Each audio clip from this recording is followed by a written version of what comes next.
Anak saya itu sudah bisa membaca koran, padahal dia itu masih usia 4 tahun.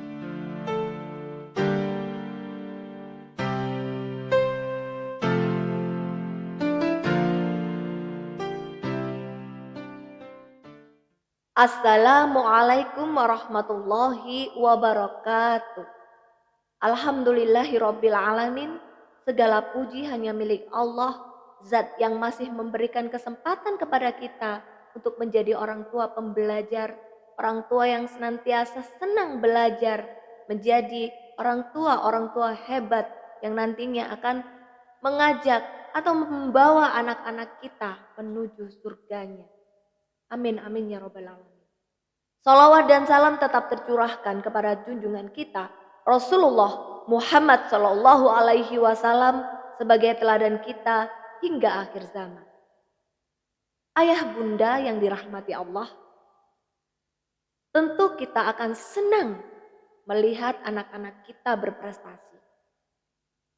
Ada seorang ibu yang senang sekali dan dengan bangganya menyampaikan, "Ustazah, anak saya ini masih kecil sudah bisa membaca. Masya Allah, sudah bisa membaca." Seorang ayah juga begitu, akan dengan sangat bangganya ketika melihat anaknya. Oh, anak saya itu sudah bisa membaca koran, padahal dia itu masih usia 4 tahun. Masya Allah. Ya, di keseharian kita melihat ada anak-anak yang spesial. Usia 4 tahun sudah bisa membaca. Bahkan ada yang usia 3 tahun itu juga sudah bisa membaca. Masya Allah. Apakah ini salah? Apakah tidak boleh? Jawabannya adalah tidak salah dan sangat boleh. Jadi anak-anak itu kalau usia 3, 4 itu dia sudah bisa baca. Berarti kecerdasannya sudah di atas rata-rata anak-anak seusianya. Nah, hal seperti ini apakah dibolehkan? Ya sangat boleh, gak apa-apa. Anak-anak bisa membaca. Tapi dengan catatan. Catatannya ini. Apa catatannya? Nah, anak-anak usia 3 sampai dengan 4 tahun bisa membaca ini luar biasa. Masya Allah ya ayah dan bunda. Nah, ini boleh anak-anak bisa seperti itu. Tapi dengan catatan metode yang diberikan kepadanya adalah metode yang tepat. Stimulasi yang diberikan kepada anak tersebut adalah stimulasi yang tepat. Bahkan stimulasi yang menyenangkan buat dia. Bukan sesuatu keterpaksaan. Biasanya orang tua itu lebih memikirkan dirinya sendiri. Hanya demi tetangganya, hanya demi saudara-saudaranya, hanya demi dirinya sendiri. Demi mendapatkan pujian bahwa wah, anaknya masih kecil tapi sudah bisa baca. Biasanya orang tua itu lebih mementingkan perasaan dia sendiri daripada perasaan anaknya. Maka yang terjadi hari ini banyak anak-anak itu dipaksa untuk bisa membaca dengan cara orang tua. Bagaimana caranya? Mereka dipaksa untuk duduk manis harus bisa membaca ini. Kalau dulu ini Ibu Budi gitu ya. Sekarang sudah nggak usum ini Ibu Budi ya. Lebih canggih lagi. Kalau anak-anak itu bisa membaca tapi dengan cara terpaksa, maka itu yang tidak dibolehkan. Sebab apa? Anak-anak yang terpaksa itu biasanya memang bisa, tapi dia itu menyimpan beban psikologis di dalam dirinya. Beda dengan anak-anak yang melakukannya dengan penuh kebahagiaan dan keceriaan. Ayah dan bunda yang dirahmati Allah, kita kembali pada anak spesial yang usia 3 dan 4 tahun itu bisa membaca. Masya Allah, luar biasa ya. Ini siapa orang tuanya? Pasti bertanya seperti itu. Oke? Ayah dan bunda yang dirahmati Allah, anak usia 3 atau 4 tahun yang bisa baca, itu Masya Allah ya. Kecerdasannya luar biasa. Di atas kecerdasan teman-teman seusianya. Nah, kalau melihat seperti itu, dia memiliki potensi yang bagus. Pendengarannya bagus. Bisa jadi segalanya juga bagus. Maka alangkah indahnya kalau yang kita ajarkan itu adalah ayat-ayat Allah. Adalah Al-Quran. Kita bisa membayangkan anak usia segitu bisa membaca. Ya bisa membaca. Berarti kan dia punya kecerdasan yang lebih. Maka kalau kita masukin dia itu suara-suara atau lantunan ayat-ayat Allah, bisa jadi dia itu sudah hafal berapa juz itu. Ayah dan bunda yang dirahmati Allah. Mengapa harus tahfidz? Mengapa harus menghafal Quran?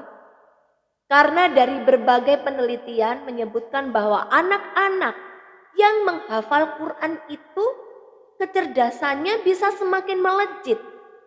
Di samping yang tadi ya, naluri tadayun dia itu semakin terasah, dia juga memiliki hati yang lembut. Hatinya akan lembut karena setiap hari tersentuh oleh ayat-ayat Allah. Hatinya akan lembut karena setiap hari yang didengarkan itu adalah kalimat-kalimat yang berasal dari Sang Kholik, yaitu Allah Subhanahu wa Ta'ala. Dan anak-anak penghafal Al-Quran itu akan cepat menangkap apapun. Menangkap ikan, bukan begitu. Anak-anak penghafal Quran secara bahasa dia akan semakin cerdas. Di sisi lain, dia akan semakin cepat untuk belajar bahasa-bahasa Arab. Sementara nanti kalau sudah besar itu sangat dibutuhkan oleh dia. Maka orang tua yang cerdas akan berpikir jauh ke depan. Bukan hanya berpikir untuk hari ini, tapi berpikir jauh ke depan. Lebih penting mana? Dia lebih bisa membaca dahulu atau tahfidz? Panjenengan semuanya akan bisa menjawabnya. Ayah dan bunda yang dirahmati Allah, jika ada orang tua yang memiliki harapan anaknya ingin bisa membaca, maka banyak upaya yang disuguhkan. Termasuk tadi saya tidak menginginkan ada anak yang masih kecil bisa membaca tapi dengan cara keterpaksaan. Tapi pastilah orang tuanya itu punya metode-metode yang menyenangkan. Begitu nggih? Sama dengan menghafal Al-Quran untuk anak usia dini. Anak-anak itu kalau menghafal Al-Quran itu dia tidak harus bisa membaca huruf-huruf Al-Qurannya. Tapi ayah dan bunda bisa memaksimalkan fungsi pendengaran dia. Sejak kapan dia bisa diajak menghafal Al-Quran? Sejak dia ada dalam kandungan. Ayah dan bunda yang menginginkan anak-anaknya itu bisa menghafal Al-Quran tentu memiliki metode-metode khusus. Segala cara apapun ditempuhnya. Saya membaca pengalaman ruhiyah para ibu-ibu hebat yang anaknya penghafal Al-Quran itu. Ini ada yang Abdurrahman Farih ya, yang 30 juz di usia 3 tahun. Masya Allah. Itu ketika sedang hamil, ibunya menyampaikan, ketika saya sedang hamil, setiap hari saya membaca Al-Quran. Setiap hari Jumat saya membaca surat Al-Kahfi. Setiap hari saya membaca Anas, Al-Falaq, Al-Mulk, dan surat Maryam. Beliau menyampaikan seperti itu. Dan ketika anak saya lahir, saya membacakan Al-Quran setiap hari di hadapan bayi saya. Masya Allah. Upayanya sampai seperti itu. Ya benar aja anaknya usia 3 tahun itu sudah hafal 30 juz. Masya Allah. Bisa jadi bayi yang setiap hari itu didengarkan Al-Quran. Kata pertamanya bukan lagi mama papa. Tapi bisa jadi adalah ayat-ayat Al-Quran. Karena apa?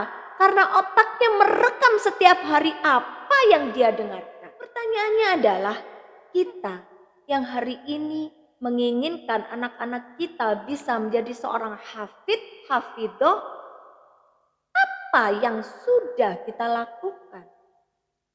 Jangan-jangan kita sendiri membaca Quran aja enggan. Kok membaca Quran? Menyentuh Quran aja enggak. Ini PR buat kita ayah dan bunda. Jika ayah dan bunda menginginkan memiliki anak-anak yang luar biasa, maka mulailah menjadi orang tua yang luar biasa. Jika ayah dan bunda menginginkan anak-anak penghafal Al-Quran, maka belum terlambat. Ayah dan bunda juga bisa menjadi seorang penghafal Quran. Semoga anak-anak kita tidak hanya dimampukan menghafal Al-Quran saja, tapi menjadi anak-anak yang memiliki kepribadian Al-Quran. Anak-anak yang bisa mengamalkan Al-Quran dalam kesehariannya. Masya Allah, itu cita-cita para orang tua. Baik, terima kasih. Mohon maaf sebesar-besarnya. Wabillahi taufiq wal hidayah, waridha wal inayah. Wassalamualaikum warahmatullahi wabarakatuh.